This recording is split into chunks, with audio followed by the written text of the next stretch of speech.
I'm going to discuss hybrid games a little bit. Mika is going to continue, and then I'm going to introduce you to our game, Goblin Slayer Slayer. And I'm going to continue with that on our game, the Command Overdrive. And after that, we'll have a Q&A session. So about hybrid games, the definitions vary, but overall hybrid games refer to games that combine both traditional board game elements and digital elements. That can look like your typical board game and an application to go with the game. And well-known examples include World of Yoho and XCOM the board game. So the genre is very diverse, and it can manifest itself in conceptual, technological, artifactual, thematic, and functional ways. And common elements, like I mentioned before, include technology in form of application that can aid the players in data management, computing, storytelling, resource management, and randomization. But the thing is that it's not an application on top of the board games. The elements work together, creating a hybrid game experience. Continuing on that, on some of the possibilities of hybrid games and how they differ from basic board games.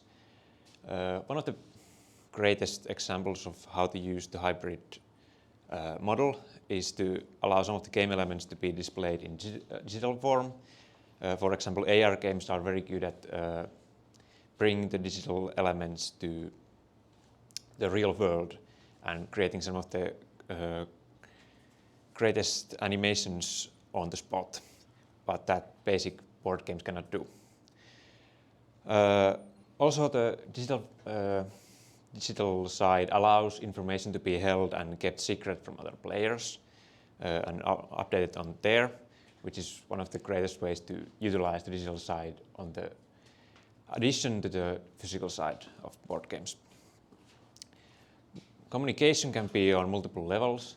You can at the same time talk to your friends about the game while you are playing, but you can also use the digital side to talk secretly to the other players, which does allow some interesting mechanics. The basic board games, once you have built them, they're there. You cannot update them anymore unless you add some add-ons, but the hybrid games can be updated after the initial release, and some monetization methods for long term are also allowed, for example using ads or using a service, subscription-based service. Continuing on some of the challenges, it is typical for multiplayer games and board games that they do require a lot of designing and testing, and you need to start it early on in order to make the game you want to make. It does require expertise from multiple fields. You need to have people who know the digital side, you need to have people who know how to make the physical elements, people who know how to lead the process. Combining digital and physical elements can also be quite difficult. It's not just a board game, it's not just a digital game. There will be times when you have this element and you think, wait, maybe we could make a digital version of this, or maybe we could just use a card to get all the information we want. But sometimes it is hard to make that decision at that what is digital, what is actually physical on your game. But you need to make it so that it doesn't feel unnatural that this element is actually on the app and this element is actually on the board. Also, optimizing the player's attention can prove a problem, because if one person spends a lot of screen time, it can take away from the discussion or the group elements. So that was definitely a challenge for us, but I think we tackled it. So The game we made is called Goblin Slayer. So this is our team. We had 2 game designers, 2 programmers, a graphics designer, and 2 people working on the production. So quite a small team. So basically what Goblin Slayer is a modified dungeon crawler strategy game played on cards and on the application. But the thing is that it turns the traditional dungeon crawler setting upside down. So while typically you would start at the surface level and dig your way down, in this game you start at the bottom, fighting your way up to the surface. Elements of deception are essential. You can deceive other players because each player has their own main objective that the other players don't know. So while you encounter enemies, you also have to deceive other players. The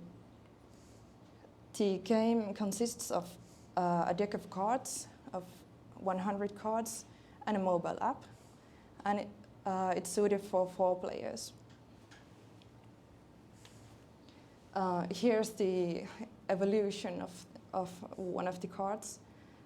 So as you can tell, the cards play around with different tropes, but they're sort of upside down. So instead of having like human adventurers, your human paladins or your human fighters, you have like these goblin archetypes.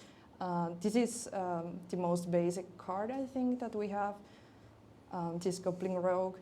And each card has a feat, the bottom text. But the enemies also have their own feats, so you have to sort of combine the 2 effects to see the outcome.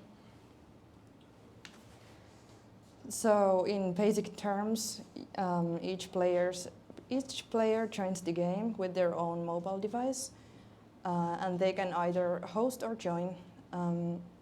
They are given a personal goal, their main objective.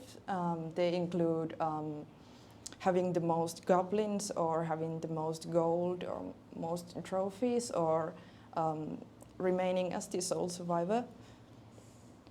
The basic loop is a discussion of the route. There are fights, there is this game store, there are different events, and there are 10 levels in total. There are easy enemies, middle ground enemies, and sort of like boss fights. And after each round, there is loot, and there is 1 survivor. So each round you lose cards, but you may also gain cards.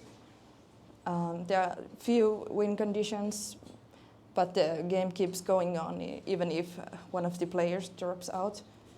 And by the end, the application renders the points in neutral scoring.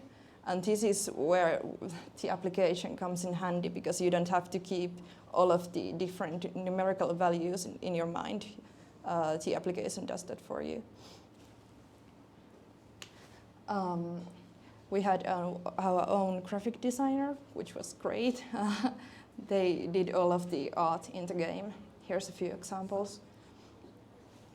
And there's the application view.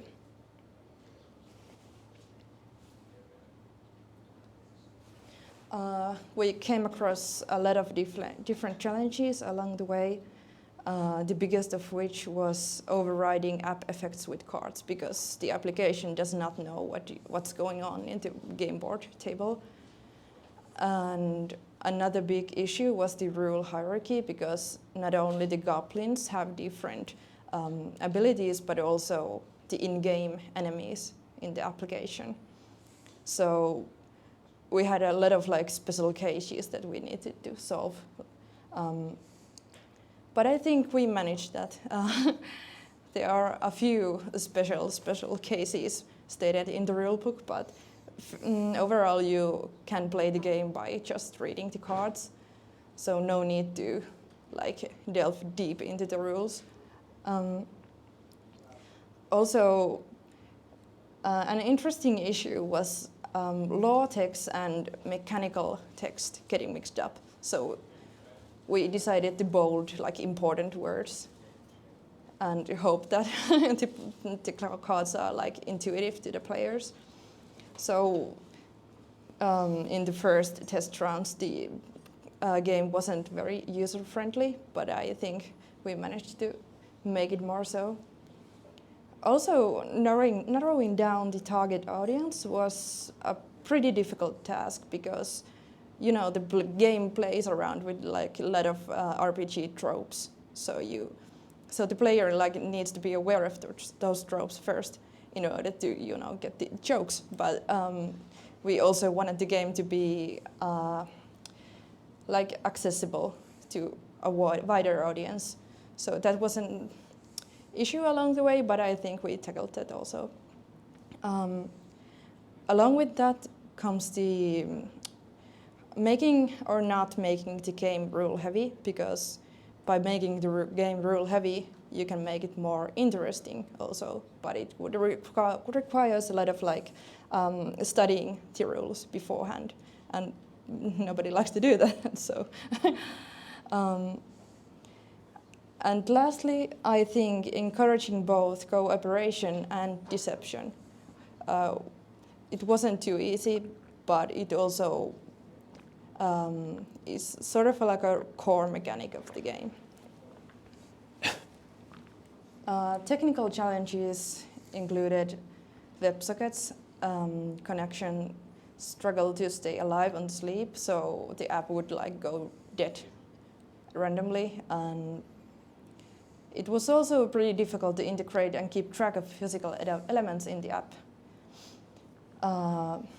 Also, a functioning app in the Unity editor is not exactly a functioning Android build, but we had a lot of testing constantly along the way, and issues arrived as we tested, and issues were resolved along the way as well. Like mentioned before, it's an Android app, so we had a lot of like Android-specific technical issues. But luckily, hybrid games are great because you can fix these issues once the game is released. The final product looks like a deck of cards. There's the application, of course, but also an instruction sleeve and a G20 die, all in the same package. So it's pretty portable. Thank you for your attention. I think Mikael will continue now.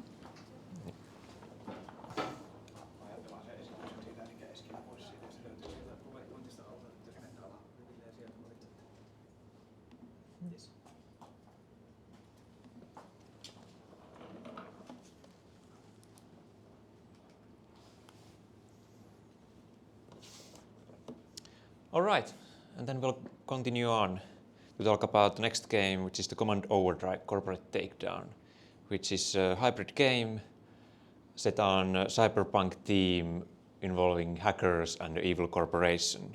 But before we talk about the actual game, I want to a little bit talk about our team and the project behind this. So our team involves 5 people: me, who has been the game producer and programmer for this game; Niina Muhonen, who has been our awesome product designer and graphic artist; Petru Pitkänen, who has done the lead game design for this game; and Sauli Hänninen and Ekku Sipilä, who has done the programming. The idea started with these ideas of secret information that we could hold in the app, and roles that maybe could be secret, negotiation that could happen on the board as well as by using the app, some backstabbing, meaning you could betray your teammates, and we wanted to set that on a cyberpunk theme operated on phones and on the board. But not all of those ideas came on the final game, but this is where we started. After this, we developed a game idea that we wanted to work on. And it's now been 5 months and over 1,000 hours have been spent on this game. A lot of it has been gone to designing and testing. On the right you can see, on the left actually, you can see our earliest designs of the maps and some of the markers we used for the testing. Active communication has been one of the key parts of the project. I would say it's one of the key parts in any game project, talking to each other about what the game should have. It's one of the best ways to develop a game. Hard work and determination, even though it's a bit of a cliche to talk about that, it is good to note that these games do not come overnight, and without the motivated people behind this could have never happened. And of course you have to have fun along the way. The best ideas comes actually when everyone's having fun. And here's some earliest designs of our app, as well as some of the marks and the phone stands on the product side. When we started testing these games, you have to test these games early on, and it's hard to do because you don't have the actual app. So how do you do it is you have one person acting as the app and you draw everything else on paper. And that's the way we started testing these games and developing it further and further as we moved on. This was the slide I have to talk about our problems, but since we really didn't have any, it was one of the smoothest projects I've had ever actually, so there's not much to talk about here. And now that I've bored you about the details of our project, we can actually talk about the final game and what it actually includes.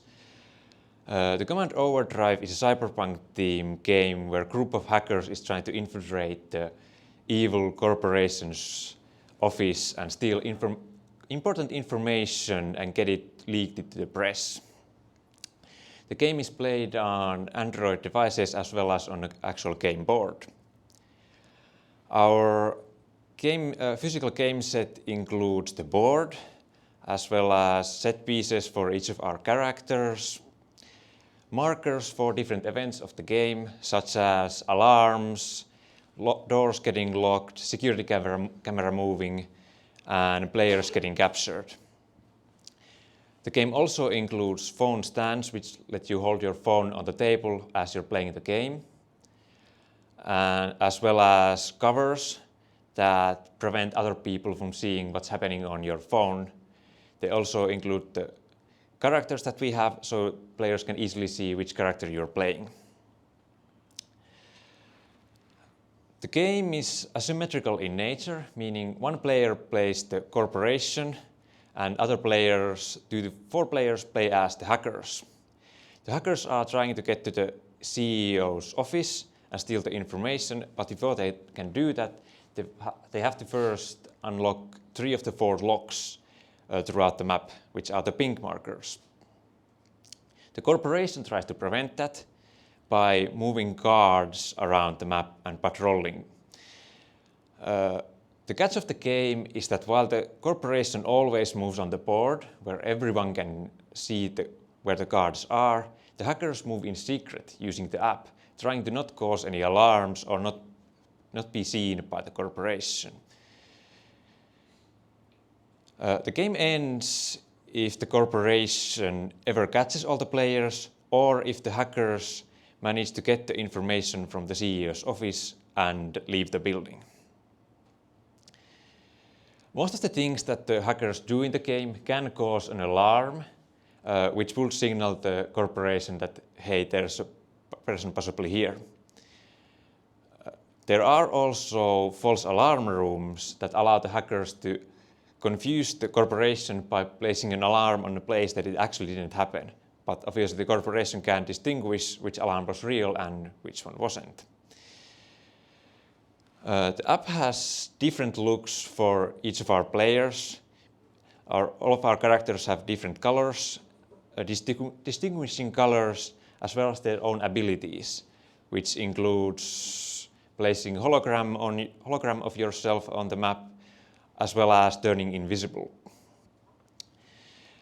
The players actually can't really talk about their position openly, since the corporation could hear where they are. Instead, they can send messages using the app to each other. On the basic note, they can only send one message per round to one person, but if they are in the communication room, they can send it to everybody. Each of our hackers, as mentioned, have a distinct look and a game piece. Most of our hackers, or most of our game pieces are not actually on the board, but if they are seen by the corporation by a window or by the security camera, they will be put on the board. The hackers will also be on the board if they are captured by the corporation, which prevents them from doing most of the actions in the game.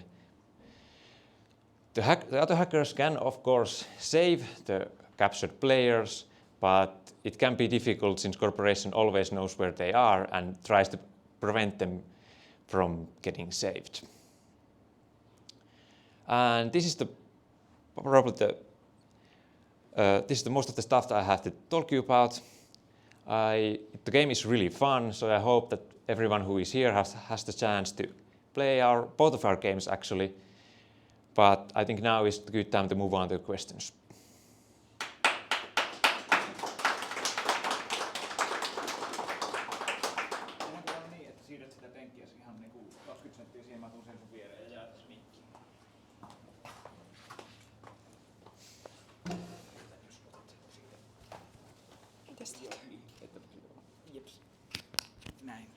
We can use the mic as a microphone. Yeah. First of all, super cool. Thank you so much. Super excited to test out everything. There are probably a ton of questions that could be gone through, but we only have so little time. So first I'm going to prioritize. Are there any questions from the audience immediately? Yes? On one of the slides at the back, they showed the layout of the map. And there was a tiny room, I think it was room 39. What is that room for? And if I may rephrase the question to the mic so that everybody can hear. So what was room number 39 for? 39 is a closet, and it is a place where you can go to hide. There's basically no other use for it.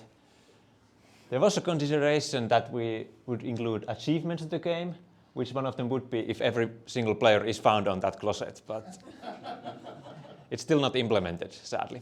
Okay. Amazing. Yeah, my take on this is that it was really cool to see that what the design of hybrid games actually kind of allows, or what it can increase into the regular gaming experience, whether it's only digital or only board. And this hiding information, you seem to both kind of tackled it very, very well. So having secrets from other players and also like having this element of deception in your game kind of makes perfect use of that. For the both of you, perhaps Oona first, was this the first time you were designing a game, or do you have a lot of experience in prior? This was the first official project that I've done. I've done some personal hobby-like game development programs, but not of this magnitude, not yet. All right, and same question, Mikael. Well, this wasn't the first one for me. I have done some game design, and most of it has been through University of Jyväskylä's studies. And it is also important to note that me or our lead game designer, he wasn't the one to design this game. It was the whole team that participated in the design process, which allowed this game to be possible. And because there's a lot of depth in this game, so that's the most impressive thing. How long was the course? How long was the what? The course in the university. How long did you have to work on this? So this project was worked on for around 5 months. Okay. It's very impressive, and would like to hear from both of you that what were the biggest personal learnings along the way, because it's a long learning journey. So Oona first. I think combining the different elements. I've only ever done game design, as in the text, the game mechanics, but also now having to incorporate the coding, the programming into this, it was a whole new world for me. All right. And what about Mikael? It's a bit of the same with Oona, but it also one big thing about I have learned about this since my experience was basically on digital games, but since we actually had to make all of the actual physical pieces, that whole process was also completely new world, and then combining that to the digital world was sort of a challenge, but we tackled it very well, in my opinion. One of the things that you talked about is that it's important, like everybody who have been making games know, that it's important to kind of test the concept from early on, but it's difficult when you don't have like all the bits and pieces and you're lacking the digital app even and so on.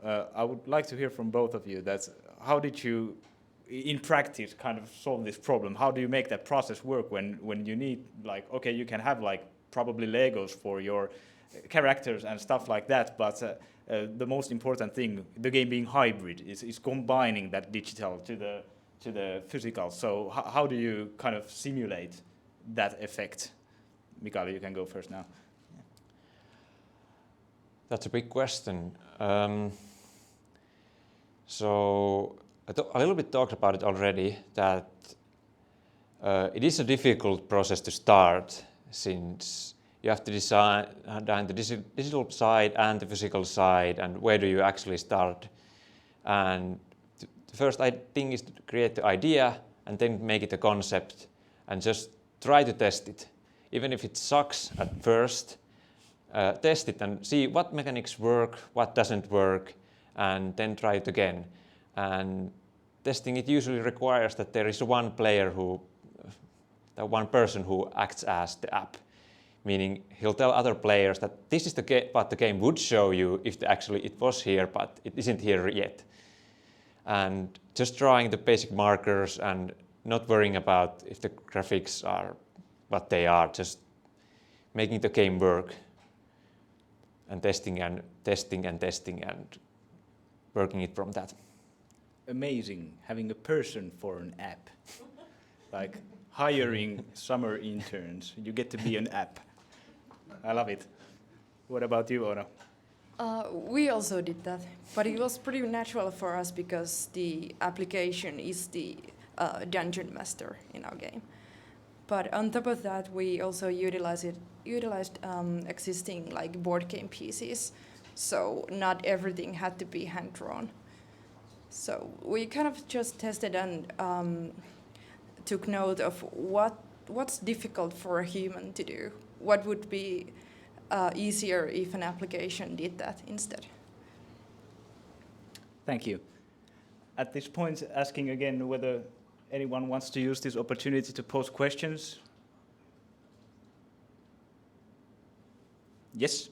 Is this planned to be actually released, actually put on sale? The question was that whether these games are actually going to be released. As of right now, no. Of course, we would like them to be on the sale. It would be really cool to see this on, to see it on a store somewhere. But as it's right now, we really can't with our resources. If there is someone who wants to contact us, we'll be really happy to work it further. But as it is right now, it's really cool game, but we have no resources to make it publicly available to everyone. What about you, Oona? As of right now, no, but we would love to. It would be totally up for production, like as it is. Yeah, sounds like because it shows that you put a lot of thought into it, and the final product looks really cool. So it like they both look like they could be bought from the store as they are. So perhaps the network of Expa can help you around with this question. So definitely advising both teams to mingle your assets off tonight and in the future as well. And yeah, I think time-wise we are pretty much done right now, but the evening is young and everybody here locally gets to test the games. That's super nice. But for now, thank you so much, University of Jyväskylä and Mikael and Oona. And yeah, I think this probably concludes our broadcast for tonight. So thank you for all the people viewing at home, and we shall continue it from here locally. See ya!